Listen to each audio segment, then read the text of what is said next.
You spelled It's bear. Monday night. It's 9:30, and girl, you know it's true. It's me and Stu on that's what I call a live stream.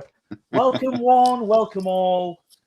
It's coming home. It's coming home. It's coming. Football's coming home.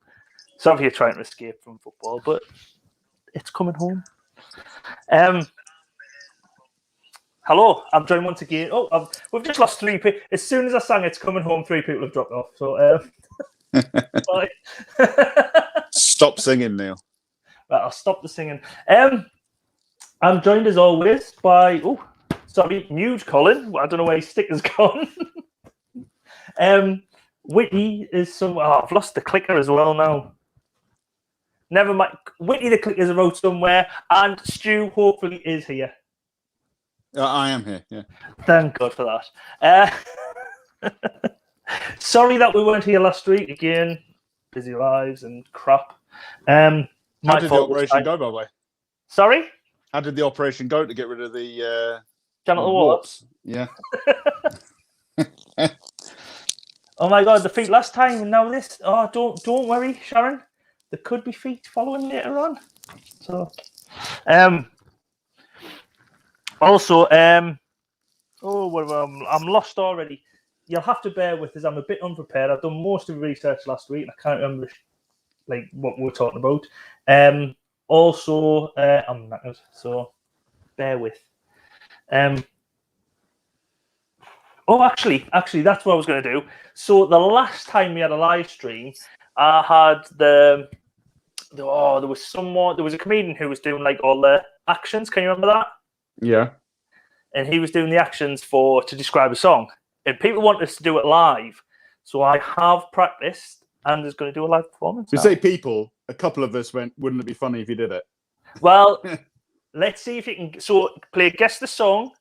I'm going to act out the lyrics, right? And 2 weeks is a long time ago now, Neil. Like, we've all got over it. Yeah. No. Just stay with us. Just stay with us. Right? Okay.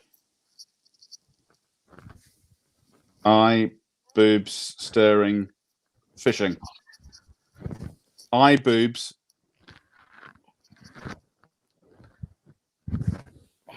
Eye, boobs, stirring, fishing, pecking, Not fishing. Not boobs, Stu. You're right with the eye. Eye. The trouble is you keep freezing. Oh, Jesus Christ. Right.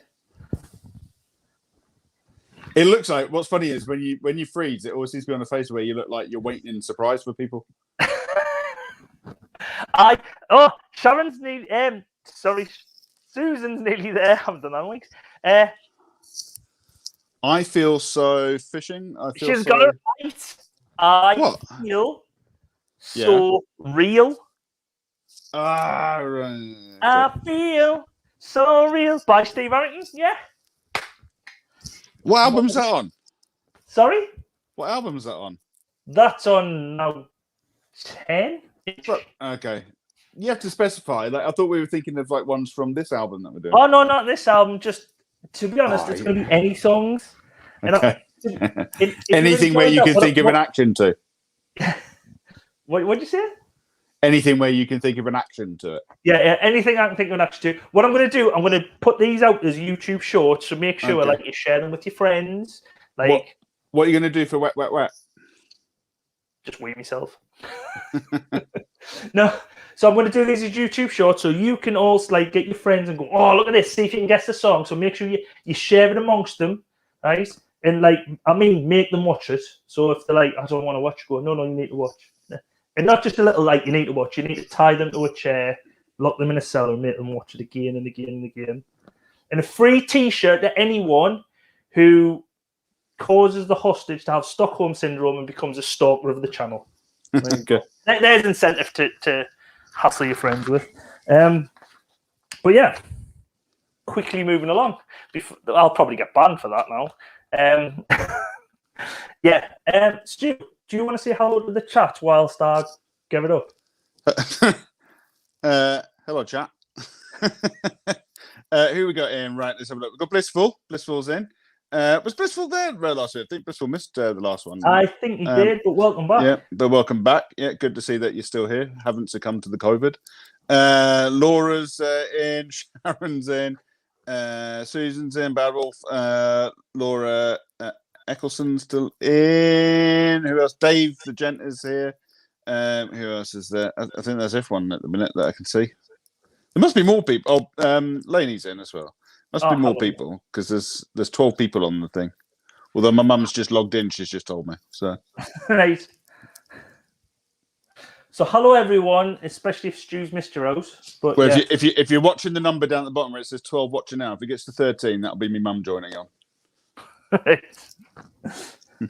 Okie. So we are going back once again to 1988 to look at the second half of Now 13, and after getting the album because I have it. Now 13. Now 13.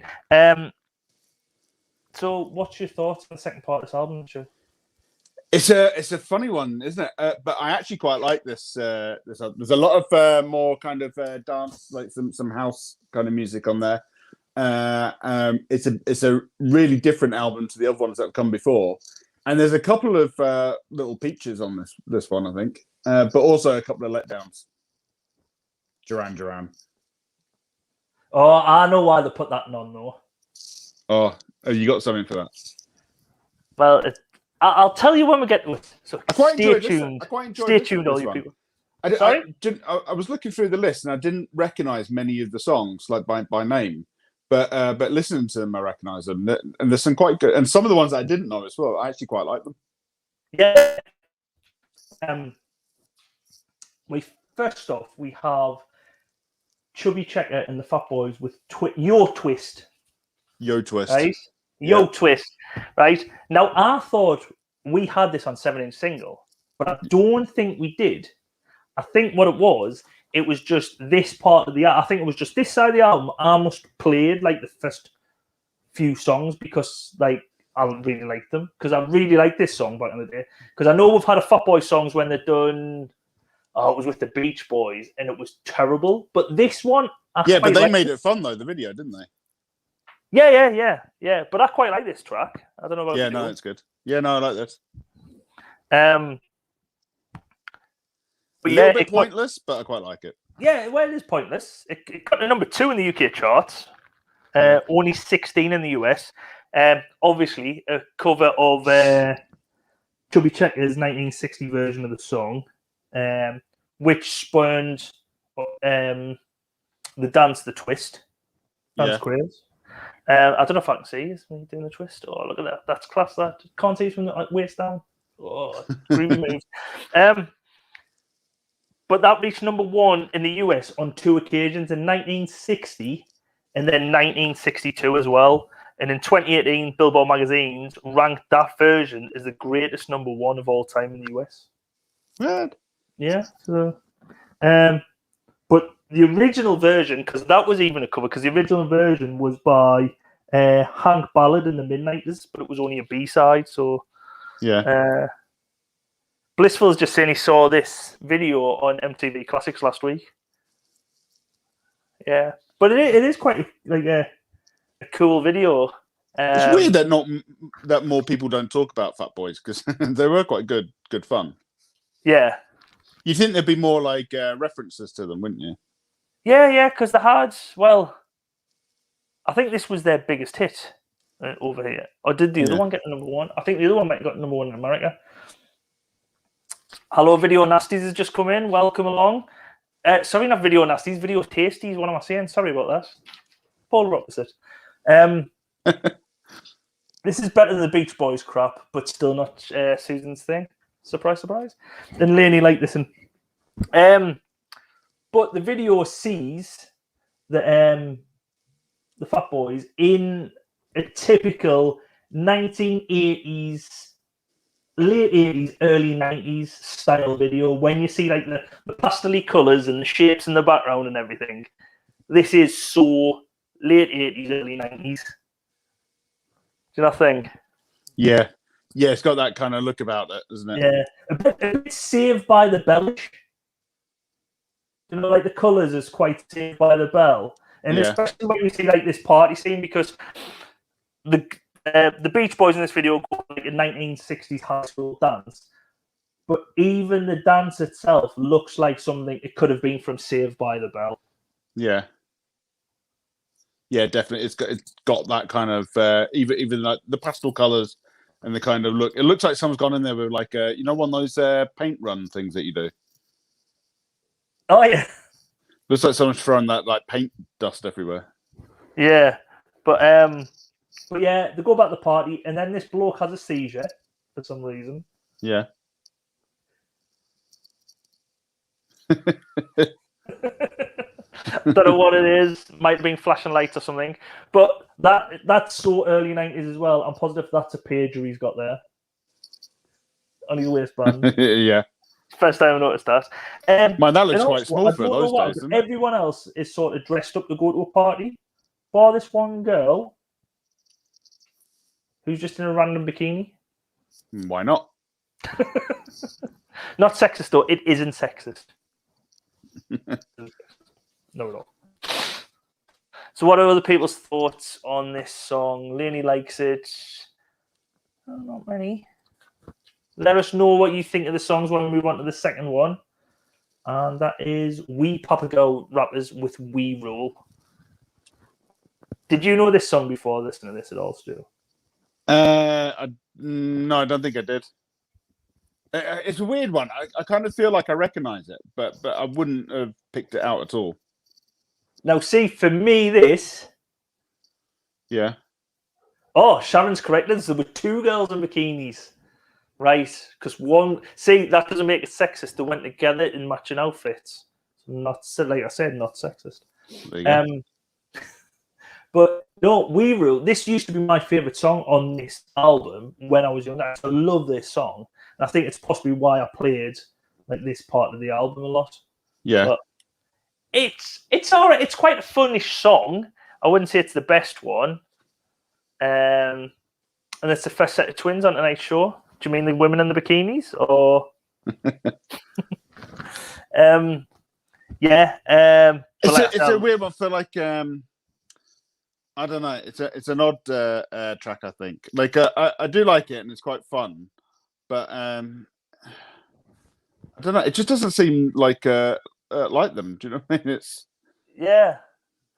Like Video Tasty said, it's not one of the ones he would have taped off the video on a Sunday night. nah. There was better ones around of the same kind of thing. Yeah, it got to number 6 of the chart. You're about to come up on the next one to the like a much better group. Like, oh yeah, when I say there's better ones around, there's a better one immediately after them. Yeah. I don't mind this. The chorus is the best bit. The rapping isn't great. Yeah, the rapping's quite early rapping styles, isn't it? Well, as well, the rapping, it doesn't seem like, if you notice in the video, the music kind of disappears when they're actually rapping. Yeah. So like all they're doing is talking like quick, and it's a bit like a boy band or girl band in like the 90s when they did like one chorus of like their what they would call rapping. That seems to be this all the way through. What, like PJ and Duncan? Yeah, do you know what I mean? Like the rap, it's not really rapping, is it? It's just we can talk in rhyme. Well, that's the thing. It did get to number 6 in the charts, and it was the duo's biggest hit. And that only one to reach the only top 20 hit for We Papa Girl Rappers. What about but these used to be backing singers for Fergal Sharkey, so they have appeared on our album previously. Yeah. So I found that out tonight actually when I was looking back over my notes. But yes, but the music video starts off with this bloke who I think could do the lozenge.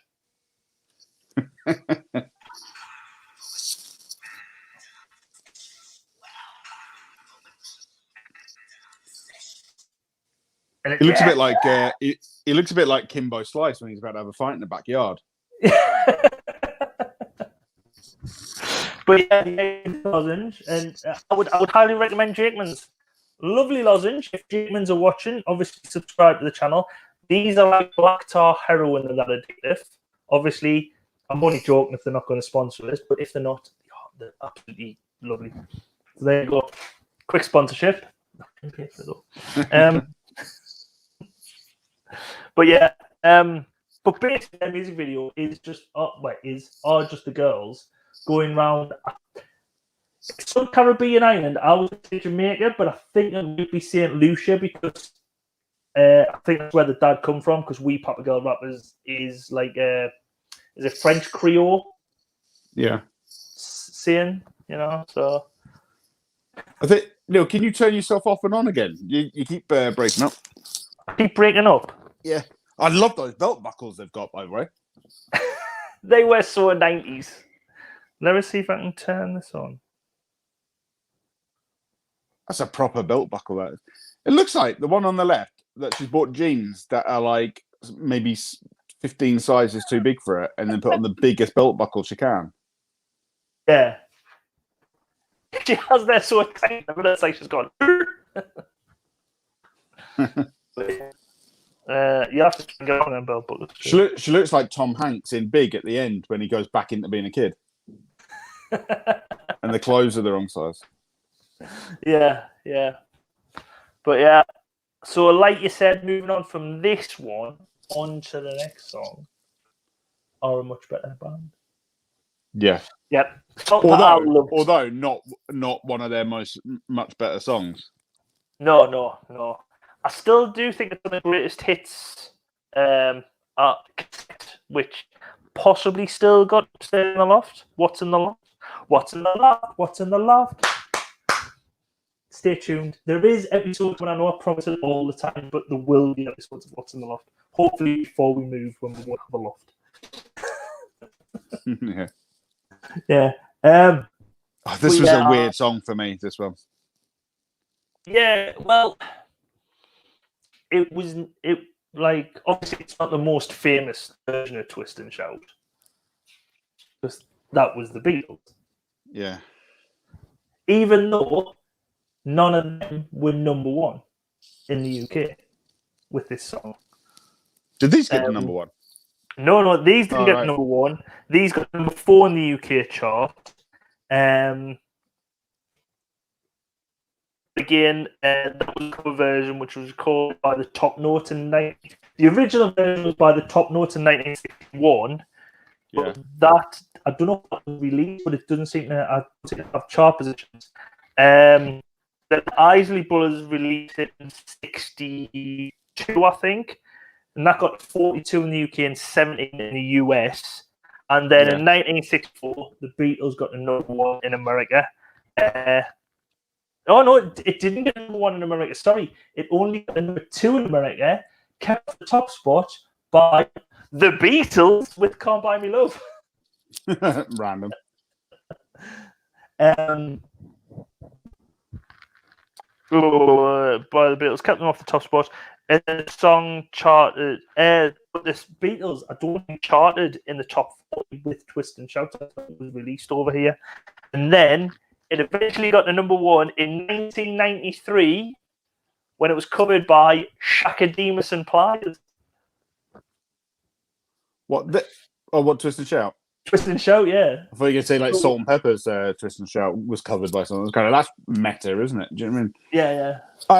Do you know what it is? Because I like the bits that aren't the Twist and Shout bit. So they kind of like the I don't understand why they did the Twist and Shout bit and then just change and then put in their own bits around it. Why not change the whole thing a little bit? Do you know what I mean? Like it's completely lost the sound that Salt and Pepper normally have. Like there's no beat to it or anything like that. It's almost like they were told to do it for a commercial, as if don't worry, you'll definitely get a hit out of this. Do you know what I mean? It's such a weird choice for them, especially because Salt and Pepper, like although they're quite like commercial and stuff, like they were really well thought of in like hip hop circles and stuff. Like they weren't seen as like sellouts or anything like that, or some kind of like fancy group. They were like legitimate. Do you know what I mean? Yeah. Well, I think they were quite a crossover into the mainstream, but still kept their own. So because around this time, I don't know if it wouldn't have been. It would have been the 90s. I'm thinking around this time because around the early 90s, they had Let's Talk About Sex, and then Shoop, doop, doop. That's my favorite Salt and Pepper song. Yeah. I think this should have been left to the bit. Oh, Lainey's not a fan. Though the video was a piss take of Grease by the looks of it. Yeah, we'll go on to that. There is quite a lot it's probably like now, you look back like, say, 20, 30 years, and that's what people are aiming at, because you've got like Dua Lipa, who's sort of looking back in like 90s now. And then in the late 90s, it was like looking back at the 70s, and then does that annoy you, 80s. Neil? You know, like stuff where they look about the 90s. Like, it's What, not that I'm I'm getting annoyed old? that it's not. Nah, I'm not annoyed that I'm getting old. It's just like they use like the little like beats, and they use some lines out of old songs, and it's like I don't understand why they do it for the music now, just because they have like a kind of a 90s throwback fashion. But that's it. But they're not actually like giving the music a nod or anything like that. They're just using some of the lines just to be fashionable. But I think people around out here done it as well, because you had a lot of like disc tracks coming back in the late 90s as well. So it's possibly always cycled through like that. Before we continue, does anyone offer me how the now yearbook E3? Unfortunately, not yet. Not yet though. What's the yearbook? Like a photographs or like a? No. It's like a look. They've just released E3. Yeah, your sound's going really bad. Me sound. You're like you can't hear your full sentences. Yeah. No, it's. Can you hear me now? Yeah, you sound like you're disappearing into the Matrix. Right. Ooh, it's this balloon thing. Right. I wonder if I turn that off, I'll lose the thing. I'm on run. So what was the Blissful? What's the yearbook? You saying they've just been released just now, or? Yeah. It's just been released. So look back, and it's like it's basically the best of 1983. You know what I mean? It's like a look back in 83. There is some YouTube shorts on my YouTube channel. Yeah, which obviously, Stu, you must have just missed them. I don't look at them. That'd be stupid. See, Susan's not a fan either. I find it hard to dislike salt and pepper, but this one comes close. I'm in complete agreement with Susan, because I like salt and pepper. I really do like them, but I don't like this song. It's so weird for them to do it. Like it just doesn't fit their style. Sharon's saying all 3 songs can emerge into one. CMC. I sort of agree there. Actually. Yeah, that's fair. It is a good comment, that. But you get that on some of the Now albums. You know, the person who puts them together, because it's one bloke who puts them together, wasn't it? For like the first 50 or 60 Now albums, it was the same bloke who put them all together. So like maybe he does try and do a run of like 3 or 4. Usually it's a run of 3 or 4 shit ones right at the end of a disc when he's run out of other options. But I mean, we'll come to that soon. Yeah. But his video Tasties just says, I sound like Cher, so do you believe in love?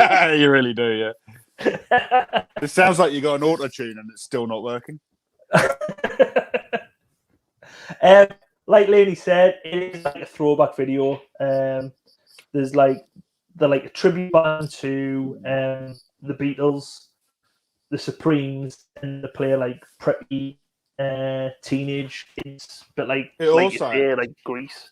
It is a bit like Grease. Do you know what it reminds me of? Is Outcast, Andre 3000 with Hey Ya. Oh yeah. It reminds us of that. Yeah, I'm trying to think what song that is. The what? Hey Ya. No, because there's Hey Ya, and then that's what it reminds me of. It's the Hey Ya video.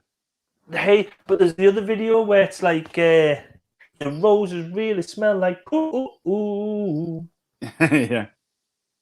I can't think of what song that is though. We'll move along. There, that's the one. The reason for the word bitch. Next up we get the Yellow. And I just want to go, oh yeah. But it's not that song. I'm pleased that that's Yellow, and then it's by The Race. It's a bit. No, it's The Race by Yellow. Well, Yellow The Race. All right, no, okay. Then quickly. I'm saying that could have been risky. Yeah, I just walked straight into that. This is weird. This video. Yeah, like it is a bit of it's a weird song, but I can always remember it being played in like montages, Yeah. like for races, really. I think like What I was gonna say, was it like dun. yeah, wasn't it like the Pepsi radio chart countdown or? I don't know. There was something like that where it was. It's like someone trying to rush to get somewhere. Yeah, I swear to God, it's they played it as like a chart rundown on something. Been, you know, I think it could have been. Was it like Dr. Fox's one? Dr. Fox. I don't know. But like when I've looked up, it has been used quite a lot in films. It was used as Eurosport, as like a continuity thing in the early 90s, and it's been in a lot of films. Nuns on the Run, Opportunity Knocks, The Cutting Edge, the Pink Panther film, the one from 2006. I didn't even realise they released a Pink Panther film that late. And Lee's thinking it was from an advert. Yeah, I think Blissful's right. Like saying it reminds you of Cars. I reckon it's in Cars. I'm wondering advert.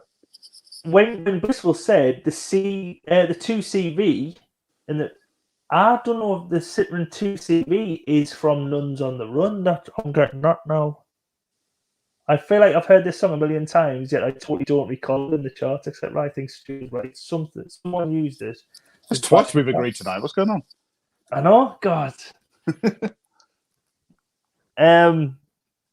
But yeah, this got number 7 in the UK charts and number 1 in South Africa. No, random. It's such a weird video. Have you got clips from the video?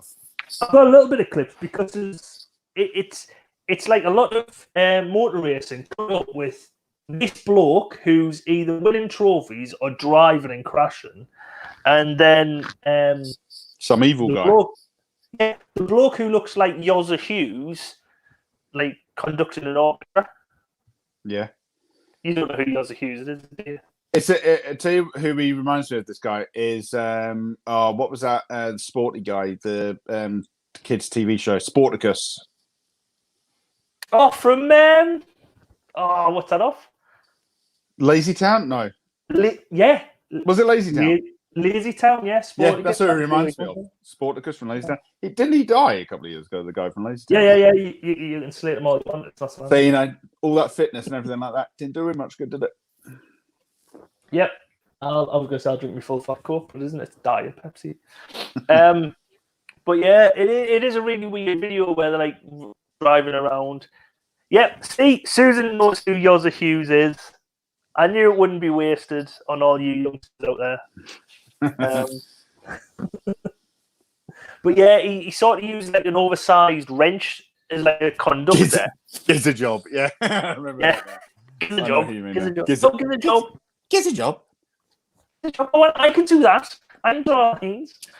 But yeah, here's Yozza Hughes.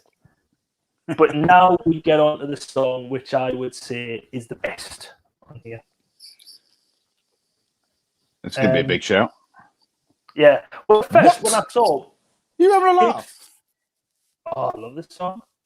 It's not the best song on here. Oh, totally the best song. I've already given you... I already told you earlier on what my favourite song is on this one. But... Yeah. Hold back.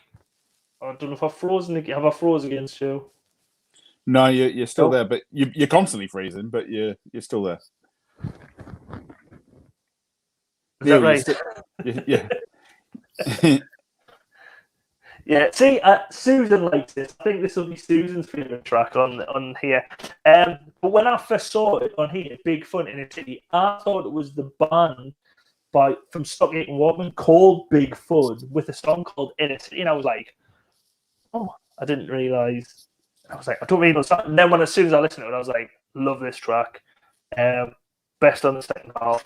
How does it go again? Am I missing it? Like, how's it go? Let me take you to a place you know you're gonna have a good time. No, that's Good Life. That's the other track. Did you just sing the wrong one? Yeah.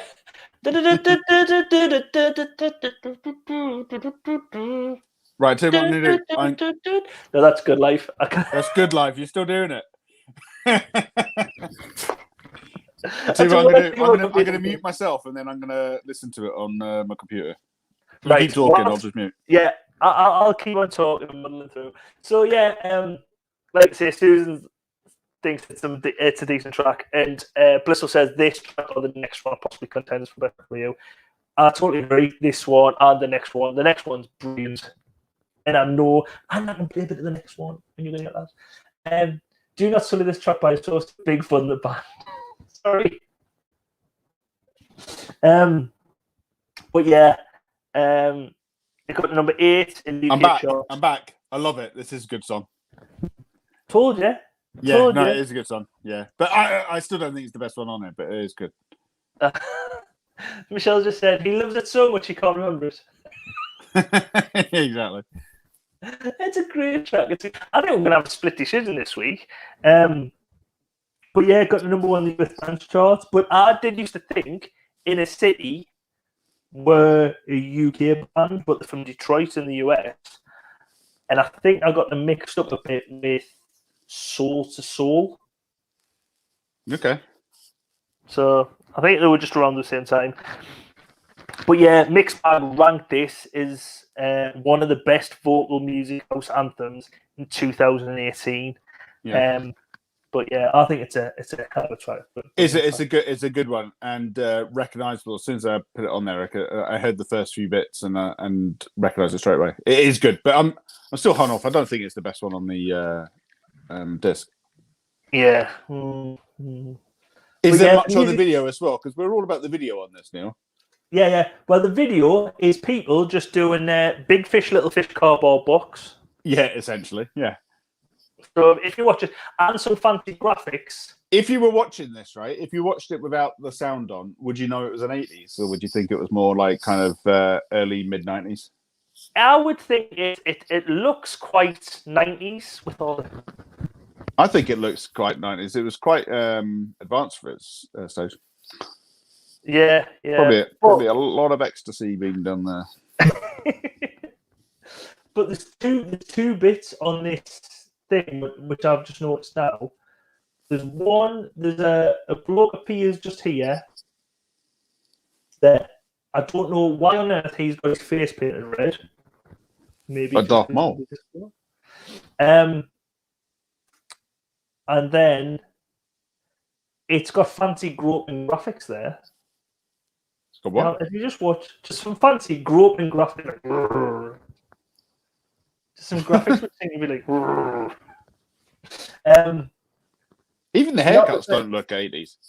No, it doesn't. It looks more 90s, and I think this is the crossover period. Late 80s, like 88, especially 89. I feel it'll be more like 90s than we remember. Yeah, I think you know what I mean. I mean, it has to start from somewhere, doesn't it? Like, have you seen that program on? I forget what it's called now. It's on Sky, and it's about I think it's called like Narcos of Liverpool or something, or Liverpool Narcos or something. Have you watched it? Yeah, I've seen it. I've never watched it, but I've seen it. It's pretty good. Like they do like 3 episodes. The first one's all about ecstasy. The second one's like cocaine taking over, and the third one's heroin. But the first one about the ecstasy is really good because they go through all the music scene and everything and all the nightclubs and how good they were. Yeah. Like, and they kind of put it like the music that I could hear in the background. I was thinking, geez, I thought that was like 90s, like that those songs are out. But actually, it was like 87-ish type thing. Do you know what I mean? Like 87, 88. Yeah. A lot of people are saying now that they also like Laney prefers Good Life. Yeah, I do. Especially now you sang it. That's all I can hear in my head. Just my lovely thing. Hi, Rich, for coming in. I hope everyone's well. I hope you're doing okay, mate. And Blissful saying you're in luck because Good Life appears on the Next Now album. Yes. The second track on That's a really good song. So there you go. So make sure I think everyone who's in subscribe, but make sure you continue watching our live streams. I thought you said fancy groping graphics. Yeah, it was That's what I fancy thought you groping. said. I'm Well, still yeah, confused. I'm still confused on what you did say. Fancy groping, because there were fancy graphics for the time. Fancy what graphics? Groping, because watch, they're like, they go for a boobs. Watch, 2 hands. They go for boobs. They go for Oh, a they do. boobs. Not stopping me. But yeah, but Doesn't it just make you want to go out though? This song, do you know what I mean?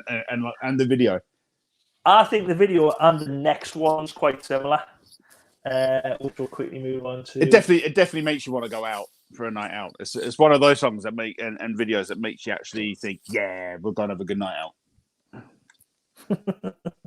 This could be us on Sunday. Are you gonna come out and watch the football now on Sunday? I might too. Neil, you gotta come out. All right. I put a suggestion up about it on our WhatsApp group and no one's replied. I'm like, what's the matter with people? Yes, I know, but Stu, can I just say, right? If you invite me, you invite the rest of the chat. Plus, not just us. Let's take one game at a time. So the semi-final, Stu. I'm coming home. I'm coming home from Scotland to come and watch it. But you're missing out. Everyone in the chat is going, I see. Oh, I love this song. Yeah. Oh, Michelle said the song. No, I think it could be quite more my song. I love I see. I remember it having an O at the end of it. Am I wrong? No. Acido. Who does that? I'm not thinking that Rapido. What used to be on after it used to be the guy. I think Rapido used to make Euro trash. Yeah. You know, Euro trash. You remember how you used to always watch that? It used to be like this. Just check the door. I think everyone's asleep. I can put it on. Yeah. Sound off. Like. Yeah. Sound off, and it made absolutely no sense to you. I mean, it was batshit crazy anyway. Euro trash, and then when you had no sound on it, it was even worse. Yeah. It's part from one. I see the rest of the song was weird. But yeah, I think it's a brilliant song. My memories of this song though is dancing with an actual Pratt. Like this, actually like a bushwhacker to the song. Like that's how you used to dance. I should have put the thing over the top. But yeah, I remember being in a family do and that song being played about 2 or 3 times. And so obviously I was probably about 7 on the dance floor like this. That's just the kind of thing that's played at a christening in Hope. Everyone was on acid. Everyone was singing about acid. I think it was a wake, to be honest.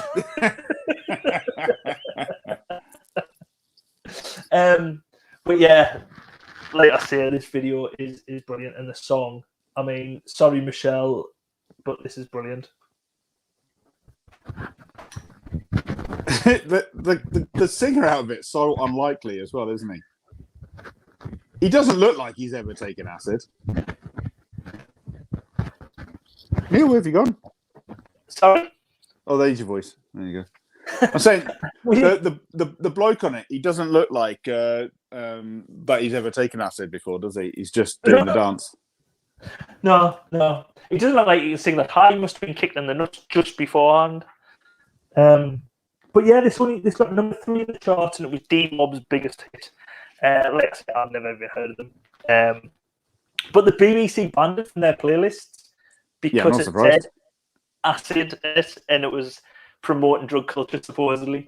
As well, Steve Wright got reprimanded because when they were on Top of the Pops, he had like the smiley acid house face T-shirt on. Yeah. While Steve presented this, and he got reprimanded for that.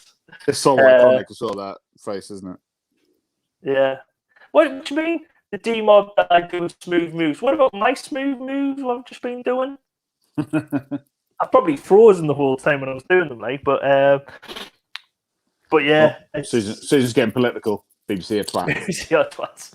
Yeah, well, that's the thing. It was okay. Jimmy Savile was in the background keeping everyone in hand. It was ridiculous. Interesting choice of phrasing. Yeah.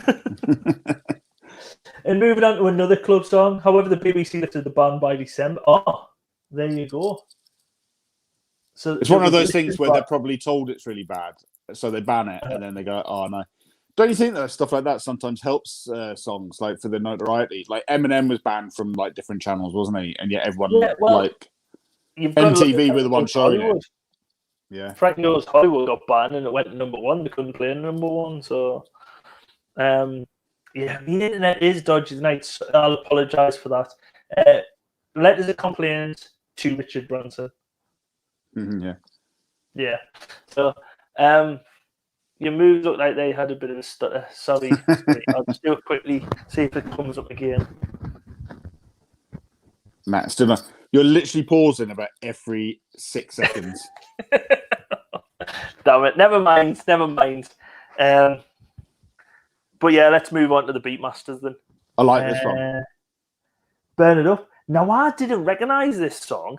Do you know something? I didn't recognise the song, but I recognise the cover of the album. For some reason, I don't know. Yeah, the cover for this single.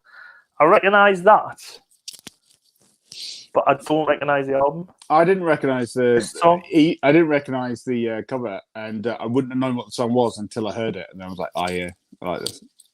Even after hearing it, I didn't recognise it, but I do really like it. I do think it's a cool song. It's got like the disco vibe of it in the background as well. I thought it was really cool.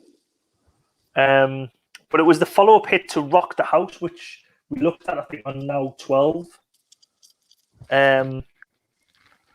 But yeah, this song got 14. But there isn't much info on this track, like I say. I think it's one of them ones where it's probably a big club hit. That's the trouble. Sometimes there'll be a few of these coming up, I think, where they were like club hits and then added on because there was probably a market. You know, but the person choosing has probably chosen them thinking we'll get other people buying the Now album because of this song or something. Do you know what I mean? Like they're trying to tap into different markets, aren't they? But then like they'll literally be just club hits and stuff. Back in the day when like songs were played in clubs and then you had to go researching to find more songs by that same band. You had to go to like record shops and stuff, like, you know, like properly digging through stuff. Yeah. And they weren't always commercial, were they? So that's the thing. I can even remember back in the 90s, you would hear a song which was like a remix. I tell you, the classic one was Paul Van Dyke for an Angel, but there was a remix version of that which had like vocals on, and you couldn't get any. And I can remember like getting a disc off someone and copying that disc because, but it was that early on. I copied it from CD onto cassette. I didn't like burn the disc. I copied it onto a cassette because of that. So, but like I say, and then this music video again is basically it's a little more people doing Big Fish, Little Fish cardboard boxes again, and then like fancy fire graphics because it's burned up. See what they did. But yeah, but there's not much information on that song. However, this song, there is shitloads. So check it out in. Girl, You Know It's True by Milli Vanilli. Now, I would say it is a good song. However, it's more known now for its notoriety of them lip syncing. Oh, really? Oh, do you not know the full story of this? I know nothing about this. Oh, right. I always even forget that Milli Vanilli existed until you keep telling me about them, and then that's it. I did watch the video for this, though. Controversial. Yeah. So, this song must have hit 1989, but Milli Vanilli, these guys here, Rob Pilatus and Fab Morvan, massive success after this debut album. But they even won a Grammy for this stuff, but had to give it back eventually because they were found to be lip syncing. A lot of people had doubts from early on because the two guys lip syncing where though? Lip sync? How do you mean? Like on stage or? No, they never sang on the song. There was two like older blokes in the background singing the song. So it's never their voice in anything. Never their voice. No way! I didn't know that. See, Sharon loves this song. I love this song. Lainey, I love this song despite the drama. And yet Michelle hated this song, even when she thought they were singing it. But that's the thing, they were singing it. But a lot of people had like questions about them because they're both German. They spoke with like a German accent. Yet when they were singing, perfect English. What do the people look like who actually sang it? We'll come on to them in a second. But in July of 1989, there were problems when they were supposed to be singing live. I think it was where was it? They were on stage somewhere. The song started skipping. I had it like on a hard drive. Going, it's going.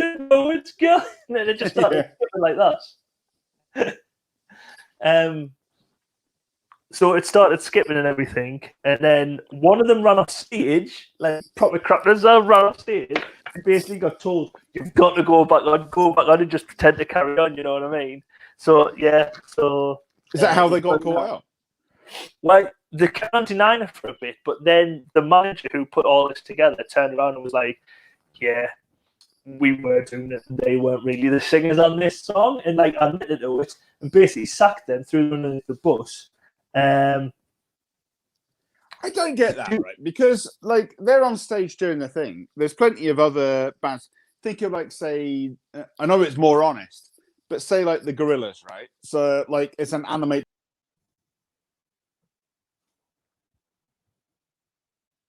Hello? Oh, totally. Oh, Stu's gone.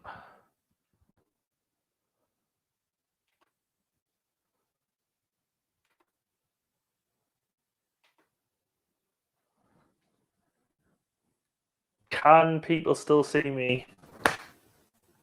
Oh, shit. Oh.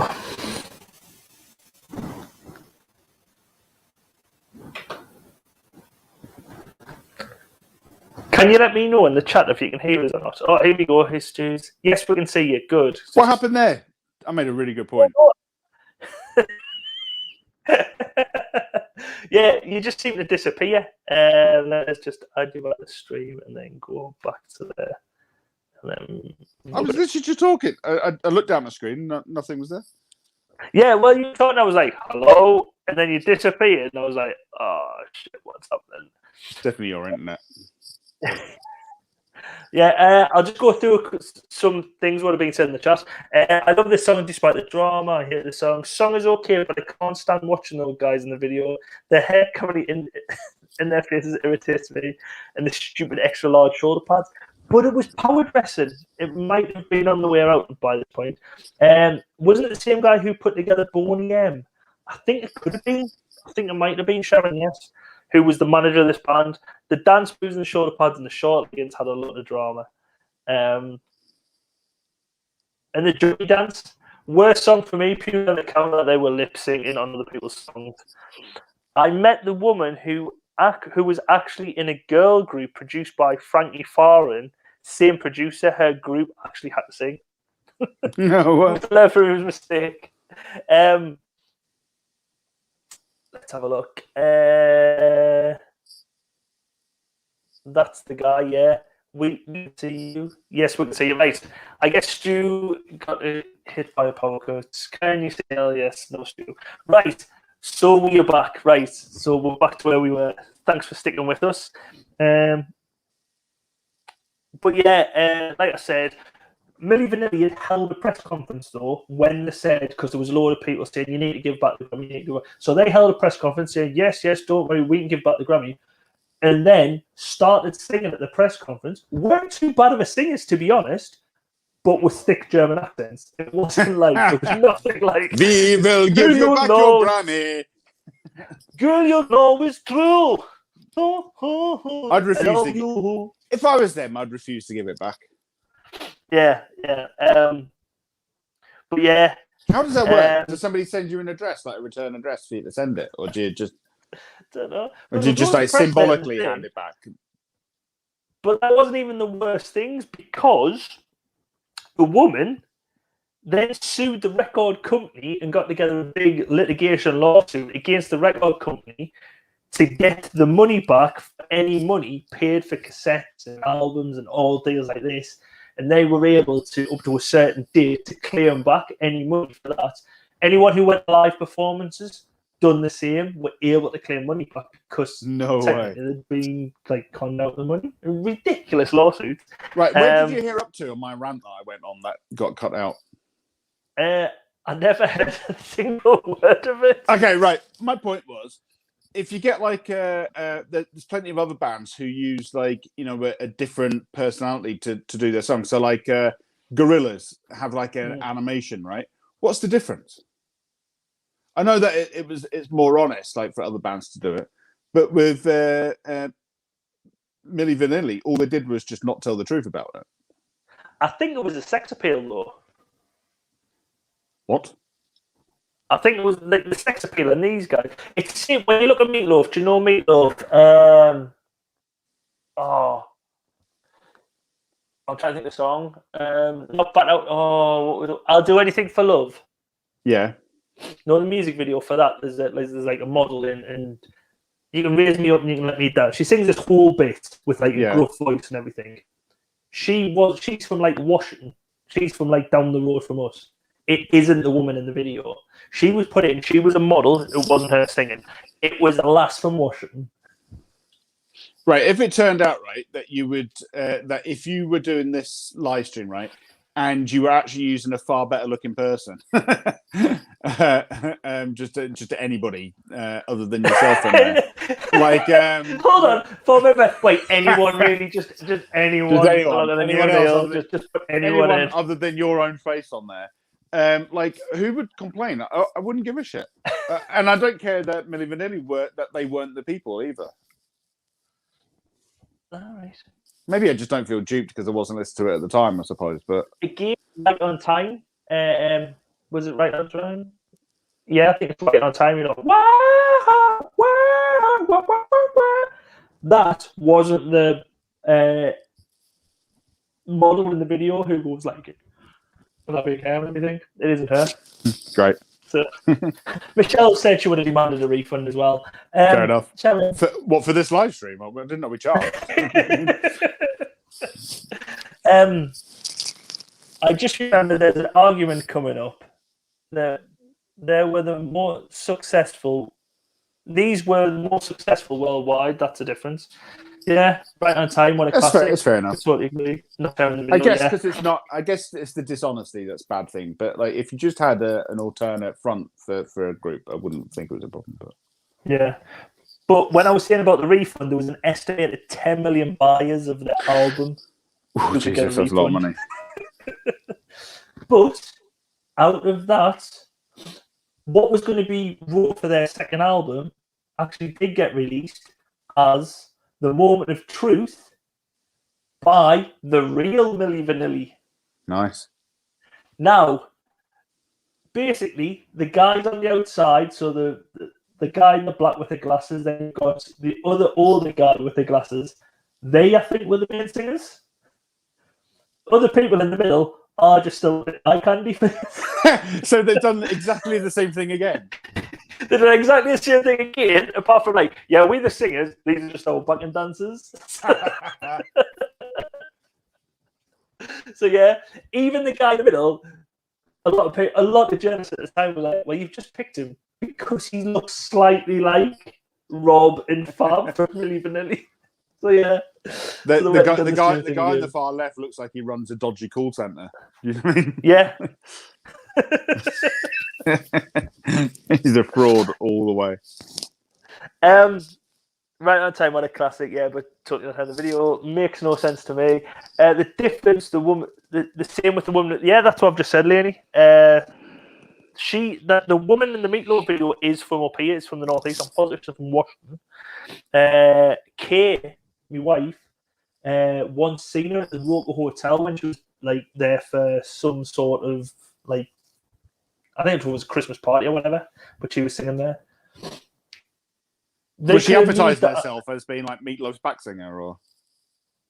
I don't know. I don't think so. I think she did mention the story though, because that's like. Did she sing just her bit on stage, like from the song? They could have used the actual bird from a Meatloaf song in the video because she wasn't bad looking. I believe she never got paid for it, and on the album, it's just. How successful were the real Milli Vanilli?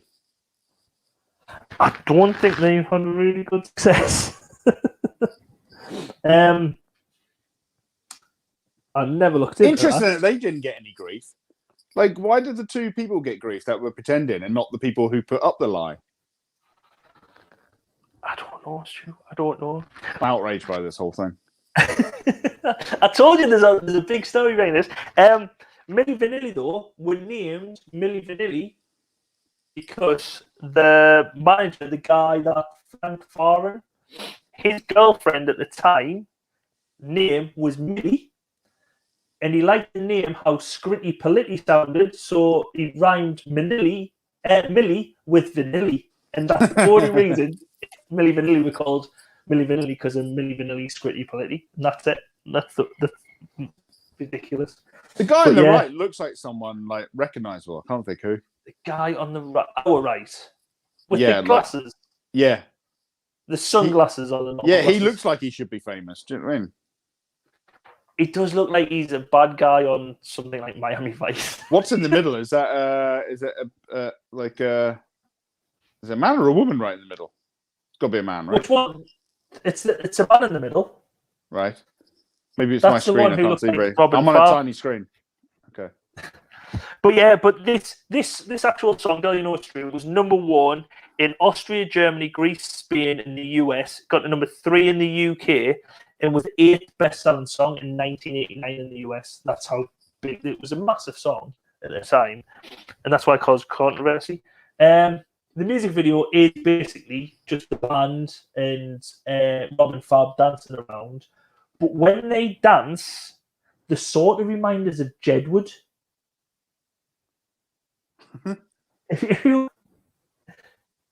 It's a bit Jedward-esque, I think. Plus, the one on the left looks a bit like a drag act Michael Jackson. I can see where you're coming from.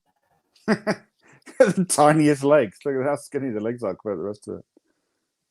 Or like Herman Munster meets Michael Jackson. Alex is, I can get where you're getting Herman Munster, because not so much Herman Munster.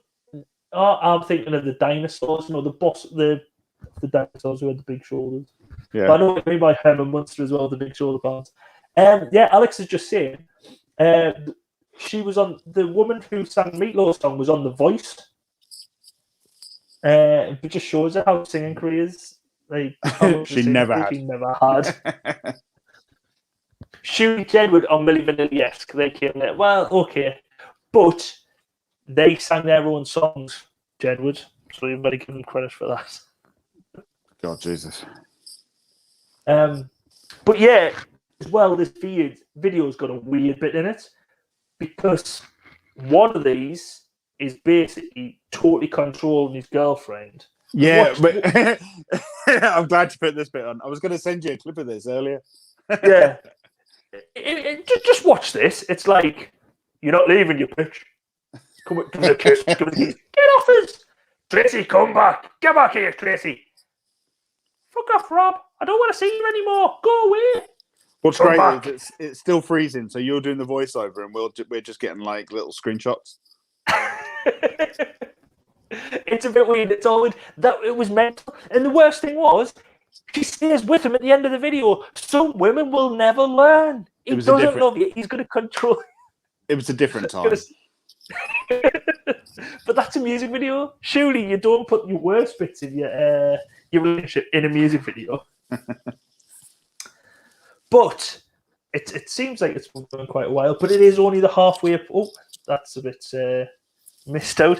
We are at the halfway point of the afternoon. So I'm going to put in another quiz.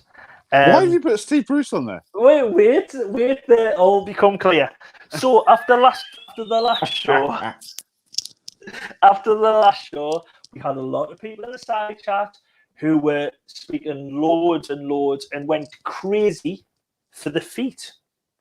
So we're going to play Guess the Celebrity Feet. Jesus Christ, yes. This is a new life. Okay. Guess the Celebrity Feet. I know people are going to go crazy in the chat. Is the first one Steve Bruce? No. Basically, I got this idea. In our group chat, we'll play a game called Celeb Chebs. Well, you know what I've done. In Celeb Chebs, basically what it is, it's like 20 questions. You send someone's Cleavage. chest area, and just the chest area, and people have got like 20 questions. Is it male? Is it female? It's not. This is more like a socially acceptable version of Celeb Chebs, basically. And don't think it's sexist Celeb Chebs, because that's why I've got a picture of Steve Bruce here. Steve Bruce was once one of the people we had on Celeb Chebs. But yes, Susan, a bit weird. It's always Susan, don't not subscribe. No feet. So, guess the celebrity feet. And by the way, Steve Bruce. It's not Steve Bruce. It's By the way, fucking Steve Bruce on. Oh right, okay. That'd be a bit weird. Now I've just seen it change. That'd be a bit weird.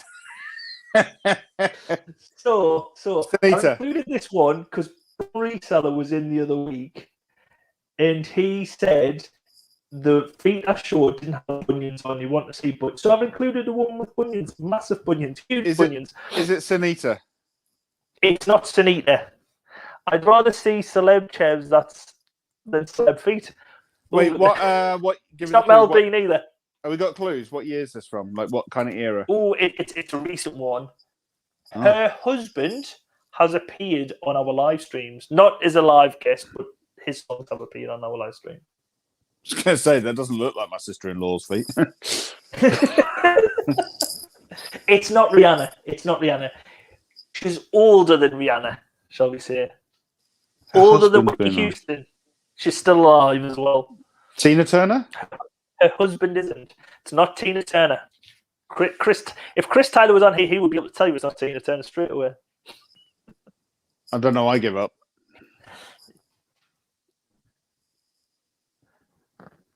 Her husband isn't alive. Why does she have an extra toe sticking out the side of her foot? To be honest, I wasted a lot of time on this because I was trying to find a. She does have an extra toe. Have you seen it on the right? Like, if you're looking on your right-hand side, she's got the big toe, and then 4 toes, and then another toe. Whoa! That's weird. It's not Grace Jones. It's not Diana Ross. Grace Jones is probably around her age. Diana Ross is a bit older. Gladys Knight is older. Give us the answer. Give us the answer. People give up in the chat. I think everyone's given up on the chat. Everyone's just giving up on me. It is Iman. Who? David Bowie's wife. Oh, right. Do you have a foot fetish? I don't have a foot fetish, but I might go. What would you rather have next on the next live stream? Celeb Chebs or Celeb Jesus Christ.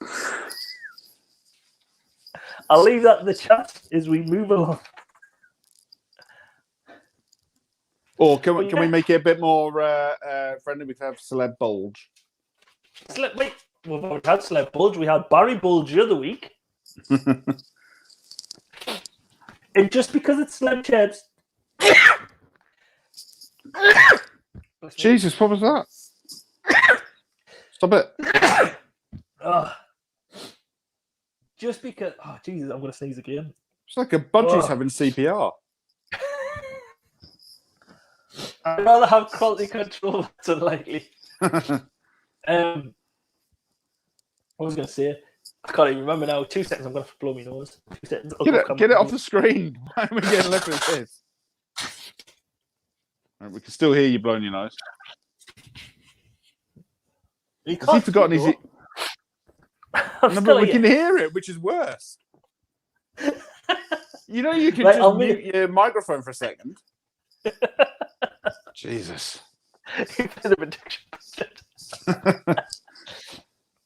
Just because I've proven with Steve Bruce, celeb champs isn't just permanent women.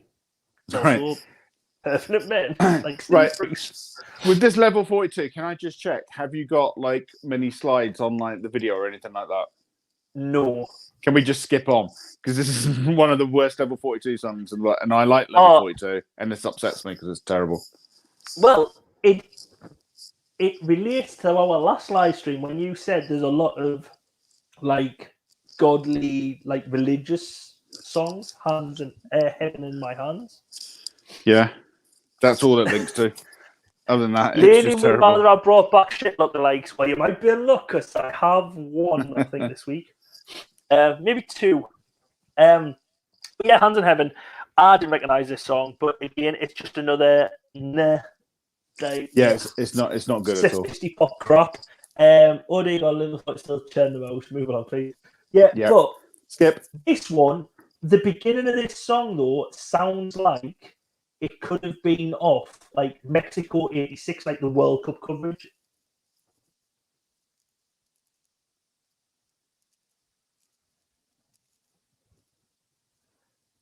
Yeah, it really does. It could have been like a. Do you know? None of us could hear that. What? None of you hear that song? No. Oh Jesus, man! This stream tonight. back to the high quality. It's probably good that you did no sound on it. It's a really bad song. Remove that 2 seconds, right? Get rid of the porn. Right, hold on. Right, bear with us, two people. Sorry about this. Right, I'll stop sharing, and then I'll go to share screen, add audio. So, did you not hear? Do you know when I had acid on before? Yeah, no one heard it. You could have told us at the time. We all just filled in the blanks by knowing what the song was. Right, anyway, this sounds like it could have been. Oh, there we go. There you go.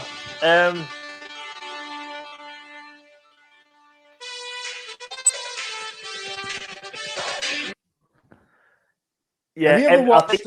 Do you listen to what's his name? Bob Mortimer's Atletico Mints? Yes, sometimes. I want to try and get Andy. That sounds like the beginning of when they do the Sean Dyche thing. That's the Burnley way. That one. All right. It could be because it was used. It was used on the Croatian and Slovak version of Wheel of Fortune. This song. Great. We only have one more appearance from the Isle of Wight band on Now 14 with a song called Tracer. Contender for where I think this is going to be worst song because it is terrible. But yeah, the extended version, there was some part of the extended version was used in Wimbledon highlights in '89 as well. But yeah, like you're saying, most people want to skip along. But terrific. This song is a bit. Even the music video is a bit to go along with the song. It's just them in a bar somewhere, and then it is superimposed in the lake. But let's move on to Rush Hour and Jane Wildman. The best song on this disc. It is a good song. It is a good song, but I love this song. I don't think it's the best. It's one of my favorite 80s songs. This one, I like this. Really? Yeah, I really like it. It is a good song. It reminds me, actually, of... I'm positive Peter Kay done it on... what was it? Car Share? He done this like a dream sequence when he was stuck in Rush Hour. He used this song. I remember this from... So when I went on a skiing holiday once with the school, right? When we went on the bus all the way to Italy from Sunderland. This was one of the songs. They had this and Jimmy Nail, She's Lying. You know that one? These two songs were probably the two most played songs on the bus. Love this one.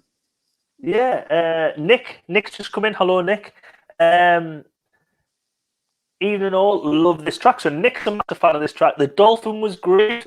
We'll have some more from the Dolphin in a bit. Yes, did you add it in? Yes. Excellent. Stu's looking like, yeah. Oh, she was an ex-Go-Go. I didn't know that. Right, the video to this song has nothing to do with Rush Hour Traffic, but rather it's random. The video. Love this song. Up there was something else into it. This is one of those songs that if you hear it during the day, if you hear it on the radio during the day, you'll sing it for the rest of the day. Just ooh, you send me running to the rush. That one. It's so good. I heard that weirdly. I didn't do my research for this disc until about an hour before the live stream, but I heard this afternoon. Like it was on Heart 80, and I've been singing it all afternoon. So I was dead excited when I saw this on the disc. Nick's asking for a recap. First 3 songs, probably the same. So could have been the same song all merged into one. I can't remember what number 4, weird song with an even weirder video. Number 5 was can't remember. Number 5 was Inner City, great track. Number 6 was Acid. Number 7 was Beatmasters, another great track with Burn Up. Number 8 was Milli Vanilli, which we talked about for about an hour. Disgusting lying cheat. So. Yeah. Then you've missed some lovely feet just for Susan, Sharon, and Leonie. We found out David Bowie's wife had an extra toe. Yeah. And then we've just had UB40, which you no level 42. You donut. Level 40, same difference. And then level 42. Because Nick's put lots of UB40, level 42, and then this one, which don't worry, I'm messing it. No. I will. Yeah, this is class. This song, I love this song. Yeah, but yes. It has got a bit of a vibe for me, though, and a bit of a feel of Tiffany. I think we're alone now. Yeah, but I think it's better. You think it's better? Yeah, okay. I don't know who she is. Like, I couldn't tell you any other songs, but I just like this song. I think it's one of those one-off songs that's really good. Yeah. It was covered in 1996 by a band called Joyrider from Northern Ireland. They reached 22 in the charts. This one, however, reached 12 in the charts. The UK, number 9 in the US, number 8 in Ireland, and it was Jane's biggest track. Yeah. You're on first name terms with her? Oh, yes, Jane. Me, and it was Jane's biggest track, which was nice. And like I think it was Sharon said, she did have a bit of a dolphin fetish. Reminds me of the Go-Go's song Vacation. But yes, Sharon, you might be onto something with the dolphin fetish in a second. That's not a flattering picture, is it? Yeah, no, it is. Well, to be honest, me and Kay once swam with dolphins on our honeymoon in Vegas, and they take a photo of you, and you hold on to the fin, and you get dragged along a bit, and Kay's got a photo, and it looks. How the frick have they got dolphins in Vegas? Not Vegas, Hawaii. In Hawaii, and you get dragged along, and Kay's photos are like, oh, perfect pose and everything. Mine, it's like I'm getting splattered in the water. Go, oh, dragged along. Just your normal face. Yes. But yes, we've got a couple of lookalikes on this. So, Lenny, just because you wanted shit lookalikes back, he's a shit lookalike here. Who is Jane's lookalike?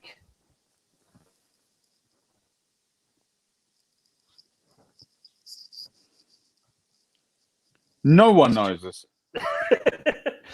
It's a woman. They have dolphins off Rotopiya. Yeah, you could do it off Rotopiya. What have we done with that picture? What do you mean, what have we done with the picture? It's sideways. Yeah, because that's how it was. Right. And I think if you turn and look at it, it does look like her, but only when I turn the picture on, it doesn't look like her. But if I turn that way, it does look. Actually, it looks like someone else. It is. I'll tell you, she's American. She's an actress. Not Enya. No idea. No idea. I think maybe only because she's got short hair. Liza Minnelli? She's got the same pastime. Swimming with dolphins? Why No Forever? Yes, Michelle's got it right. It is Oh, it does look like that. Winona Ryder. No, that's a pretty good shout. That. She looks like Jane to me.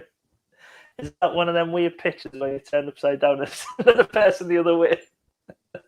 Yeah, but I thought she did look like. I don't know if it was because she had short hair. I don't know, but I thought, oh, she does look like. No, that's a good shout. She does look like. Stu had a look-alike. So one of the dolphins looked like someone. So think of a dolphin. Who would it look like? The dolphin in the video. Unfortunately, I haven't got the actual freeze frame. How did I have this one? You sent me that one. The look-alike. Did I? Yes, you sent me a look-alike just before, which took us ages to get on. I don't know. I know some people are going to say Flipper. They are wrong though. It does sound like Flipper. It's more Flipper.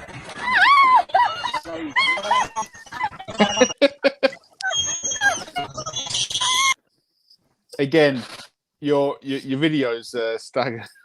I can see it glitching. Oh, it sounds a lot more horrific.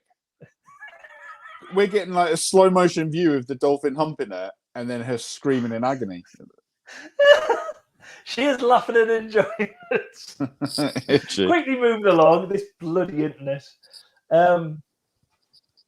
Next up, we have an overplayed classic of 5,000 miles. 500 miles. Yeah, 500. That was one home I've seen that video before. Yes, it is. For me, this though, it reminds us of student nights in the late 90s. Yeah. It's sort of, I think it's from Stu's private collection season.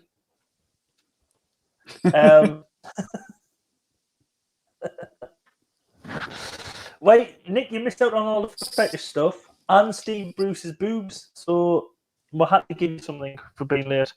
But this song always reminds us of student nights and like with the ba-da-da-da and just shouting that. But now I think it is a totally overplayed song for me, and I just think it's a bit. Well, you're wrong. Oh, really? It's brilliant. How do you not like it? Do you like any other Proclaimer stuff? I don't know any of the Proclaimer songs. Are you mental? No. Oh, there's Letters from America. If you look, would you send back a letter from America? It's if you leave, not if you look. Jesus. Oh, people! I think this might be best. It's brilliant. It's brilliant. The Proclaimer. Honestly, have you not seen the film Sunshine on Leith? No, I've never seen that. Your missus and kids would love it as well because they like a bit of dance, don't they? Get Sunshine on Leith this weekend and watch it as your weekend movie. It's really good, and it's all Proclaimer songs in it. Like they've done so many songs, they're brilliant. Yeah, everyone seems to love this song. Great track. This is a classic. I love this song. Total classic. Second pair of twins tonight. Yeah, you're an idiot. You're clearly an idiot, Neil. Bobby Davro. It is a drink song, but I've just thought I don't know. It's overplayed. No, and honestly, as well, like I know, like it would sound like just because it's Scottish, but they still love the Proclaimers up here in Scotland. Like they've just been on tour. Like the summer before the lockdown, they were on tour, and it was like sold out in minutes. The tour, and they were doing like outdoor like shows and everything because they're so big. They've got such big crowds coming still. To be honest, I think they're loved in the side chat as well. I didn't think they were. You need to listen to some more of their songs because they really are a good band. So, no, didn't realise it was so loved. This version reached number 11 in the UK. It got to number 3 in the US, but not until 1993. I'll come back to that though. It got to number 1 in Australia, Iceland, and New Zealand, and was the 3rd best-selling track in Australia in 1989. But Craig Reed, one of the twins, wrote this whilst he was waiting to go to watch Hibs versus Aberdeen. He was waiting for a bus to take him from Edinburgh up to Aberdeen, and he wrote this song. whilst waiting. And it's just mental how sometimes it's just a quick song on the back of a fag packet or whatever gets them. That's not a journey you need to be making to Aberdeen, Jesus. Global thrifters wouldn't like them. They hate identical twins. But Craig Reed, who wrote the song, has also said that this song's earnings are about 5 times the rest of their back catalogue. Yeah, I bet that's the case. But that's a thing. But like I said, in the US, it didn't get big until 1993 because it was in the film Benny and June, which I've never seen. Check out DJ Hinksy's Rush Hour. It's crap. Oh, I'm gonna have to have a look at that. Then, DJ Hinksy Penny. DJ Hinksy. Don't check it out now. I know we're gonna check it out now. Don't hit stupid. We've got 5 minutes left to do another 5 songs. We're a bit late, so we've got to go and add a time added on. I'll hold a board up with how many minutes are left. But yeah, it got to number 3 in the charts in '93 because of this film, and it's also appeared. It used to also appear on How I Met Your Mother a load of times, and Grey's Anatomy. It's appeared on there. And then in 2007, it finally got to number 1 in the UK when Peter Kay and Matt Lucas covered it along with the Proclaimers for Comic Relief. Yeah. And it was the 8th best-selling song of the year in 2008. But the music video I've included here is basically just the Proclaimers in front of the green screen with a lot of the clips from the movie Benny and June. So it's possibly the later one, not the earlier one. We'll quickly move on because, as Stu says, we are running a bit over time. Next up, Chapow with Secret Garden. Literally never heard of this. Yeah, well, you said it earlier. Another Chapow song I've never heard of. The only Chapow song I think I know is China in Your Hands. Yeah, and it's a stonking song. And yeah, but everything else they've done seems to be pretty mediocre. Yeah, it's just they live off the back of one song. Reach number 8. Reach number 8 in Ireland, number 18 in the UK. But Chapow supposedly got a lot of gay fans because of this song, according to Carol Decker, because Secret Garden is supposed to be, it's a song about being who you are. There's no need to be a secret. Like Sharon said, so secret it was hidden. I thought you were going to say because it was a cruising spot or something. Yeah, but the music video was filmed at Simmons Yacht in Ross on Wee, which probably was a maze because that's where the music video takes place. It starts off with a load of group of different characters, school kids, people with bowler hats, and then you've got a cameraman, some lawyers, old men on a beach. Right, now you're just describing what's on screen. And then Carol Decker is like a pink lady who, in this video, there's Carol Decker, the businesswoman, and I think Carol Decker, the pink lady, who's the person she wanted to be.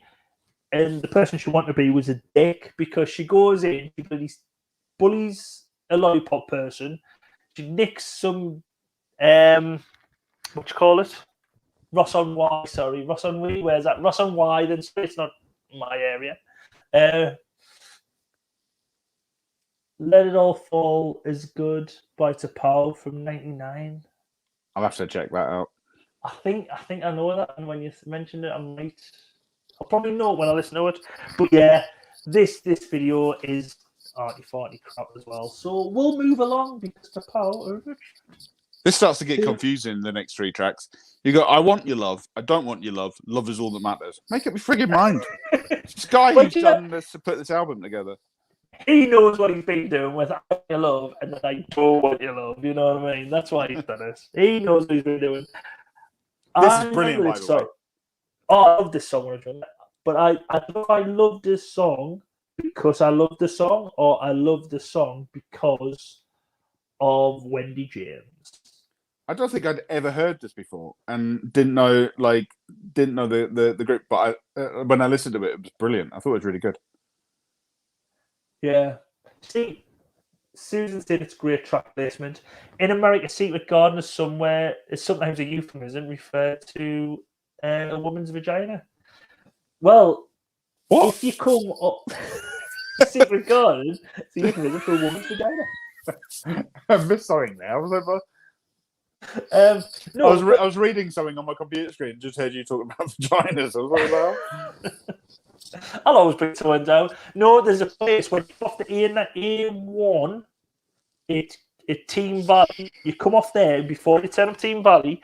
There's a sign for Lady Park. And I always think that sounds like let's go to the Lady Park. What, like a euphemism. But, yeah, it's a massive euphemism. Oh, Lady Park.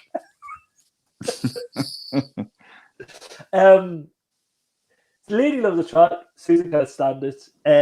But yeah, it is great track placement. I do like this song. I think it's a great song. Got number 5 in the UK and number 1 in Norway in South Africa. But couldn't find much more on this song, even though I can really remember this from being younger. Have they got other hits? Because I thought this was really good. Transvision Vamp, I think this might have been their biggest song. I don't know. Someone will probably correct us in the chat though. Again, this is another one that sounds like a bit more kind of advanced than the late 80s. Yeah, it could have been like your 90s, mid 90s when like you had Sleeper, Elastic, like a lot of girls. I was going to say that Elastica, yeah. So it could have been like by them, Republica as well. Sharon likes this song as well, but in the music video, you see Wendy James come in. She's like dressed all, and you were like again in a sort of 60s style, and then she goes and sings in a bedroom with a band. Like they're all like rock, punk, and like the Sex Pistols, the guitarist. But she's like, I'm gonna have to go and look these up because I really liked it. I thought it was good. Yeah, Nick had a bunch of hits. She's so screechy and annoying. It was only big because of her image and auntie. Yeah, but let that be. Milli Vanilli were only big because of their antics as well. So we'll just call it quits there with them.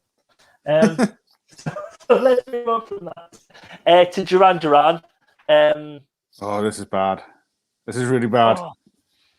See, I thought it was okay. It did remind me a bit of Notorious, but a bit of a worse version. I think if I'm thinking of this one right, I'll tell you what it reminds me of. Like it could be the scene where in the A-Team, you know, when they always have to like put a vehicle together to get themselves out of a fix. Yeah. And they have like a montage of them doing the vehicle together. It sounded like it could be that. Like music over this, I can see where you're coming from there. Yeah. It was still a decent hit. It got number 14 UK, number 4 in the US. This is Nick. It's your sort of like band era with these and like Depeche Mode and everything around this time, because I think their style of music changed around this time as well. Duran Duran, but it was number 1 in Italy, and it was not just number 1.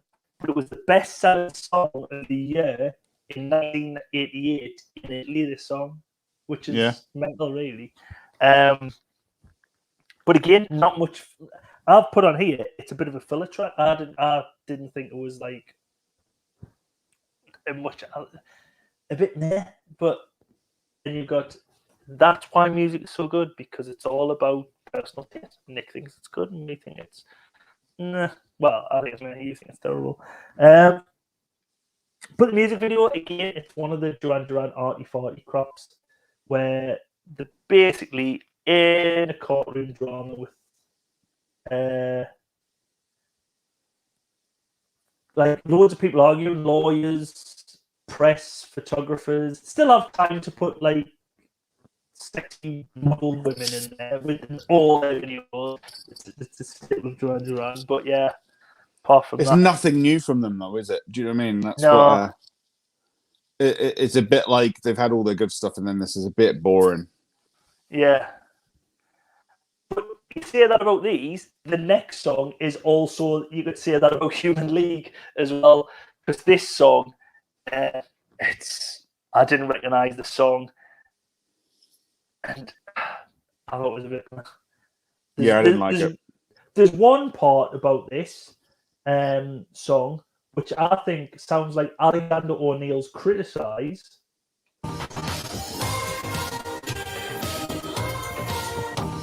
There's a bit just here. Dun, dun, dun, dun, dun, dun, Yeah. dun, dun, dun, dun, dun. Yeah, no, I hear that. Yeah. But you could say that. But All you do is criticize that one. Yeah, that's the only thing I got from the song. Oh, it sounds a bit like that. But this is a band where they're like, well, to be honest, this song it didn't even make the top 40, reached number 41 on the chart. But the song was released 2 years after the album it was on. Yeah. So, and they only released it because the band was promoting their greatest hits album. So they've done this. And the music video is quite like that, where it's a lot of montage of old videos all spliced together. Actually, on reflection, I think I prefer the Duran Duran to this one. Yeah.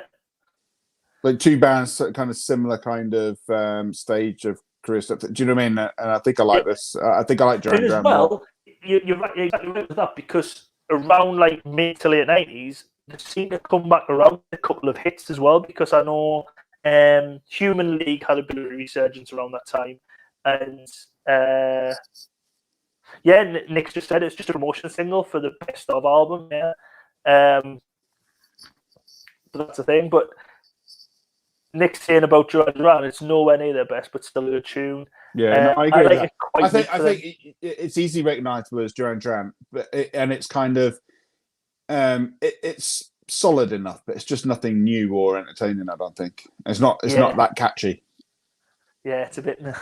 Yeah, so but again, I think it's the same with the Human League. But this was supposedly a song wrote as a love song, but aimed at the American market as well when it was originally done in the album. But obviously, it just bombed. Never done anything. And then we move on to the last song. It has been quite a weak finish, I think, for this album. And then we get All About Eve. Martha, sorry, the band is All About Eve with Martha's Harbour. Yeah. What do you think of it? It's a bit Cause-esque. Yeah. It reminds me of the Cause a bit. I kind of liked it. I've never heard of this before, but I kind of liked it. Oh, I've got to do a clip for this. Because the only thing I really know about this song... What? Is Susan taking the piss here? They saved the best for last. What a tune. Totally brilliant. Do you know what it is? It is good. I just... Oh, no. The reason that I wouldn't say that it's the best on there for me is because I don't have any memories of it at all. Like... until 2 hours ago, I'd never heard this before in my life. But I actually really liked it when I did listen to it. Oh, see, I'm not a big fan. And Nick and Susan both mentioned this. This song made famous for the Top of the Pops cock-up. I remember seeing the Top of the Pops and it going horribly wrong. And it is, and that's the clip. I've just seen on there. I was meant to download the clip for it. And basically, they're on stage. Had one job. They're on stage. And they're sat there, he's with his guitar, she's sat on the stool. The music's playing, obviously the lip sync, and they did sing their own songs, they're not originally. They did sing their own songs, but they're obviously going to lip sync over the track, what's played in the ear. And they sat there, the song's playing, she's meant to be singing, and she's sat there and she's just looking around. And that would be. He's there, just looking around for the first verse and chorus. They're just both stood there for about a minute.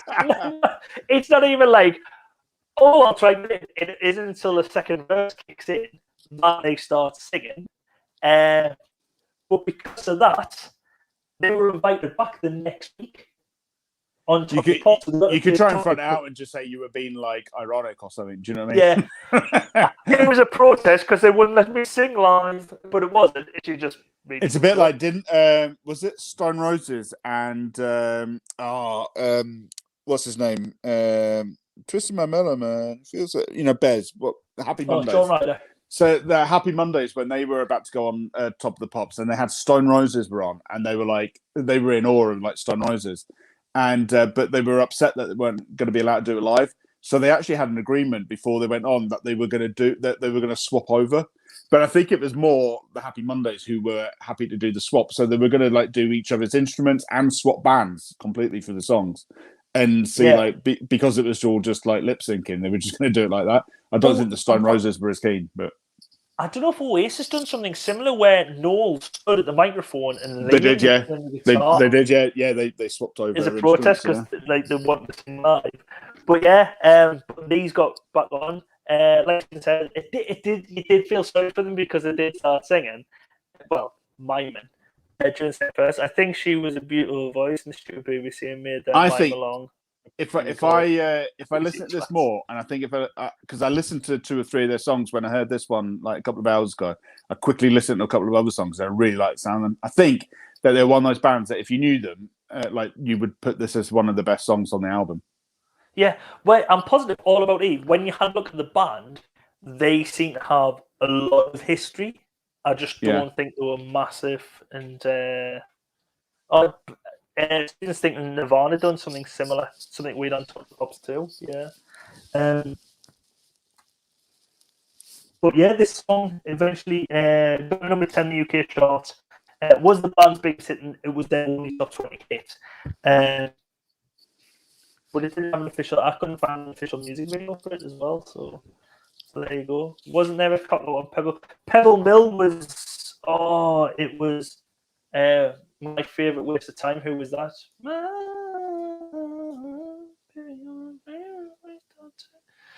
Yeah, that was a person on Pebble Mill, and someone did it on This Morning, I think. The whole of Pebble Mill was usually cut up. Look at Iron Maiden doing Wasted Years on German TV. They kept on swapping instrument arts about. Yeah, shoving it was Owen Paul. Owen Paul was the one off Pebble Mill. But yeah. But so what are you going for? Is this the first time you'd heard this song, Neil? Or? No, I'd heard about it because of... You just don't like it? I just think it's a bit... It's not the best. It's I can understand people thinking that this is one of the best songs on there. Because I really did think it was good. I think I just need to listen to them a little bit more to make my mind up. For them to be popular enough. Because for me, I'm going to give you my best one on this album. For me, my favourite song was Rush Hour. Followed by Proclaimers. But I would be... it's all about Eve. I would get on board with theirs as well. Worst songs, Stu. By the way, chat, give us your best and worst songs as me and Stu are talking so we can get worst song. I'm going to go... and I hate to do it, but I think I'm going to go for Level 42 because I was so disappointed in this song.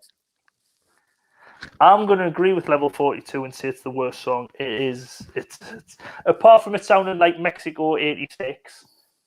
That apart from that the intro is the best bit and it's over within like 20 seconds. I've heard that before as well. All About Eve is almost the best track, but Susan's going for Proclaimers. Oh yeah, I think I'll go. I love Rush Hour, but I think Proclaimers is my favourite song on there. Michelle's gone Proclaimers best, D-Mob worst. Oh, what? What?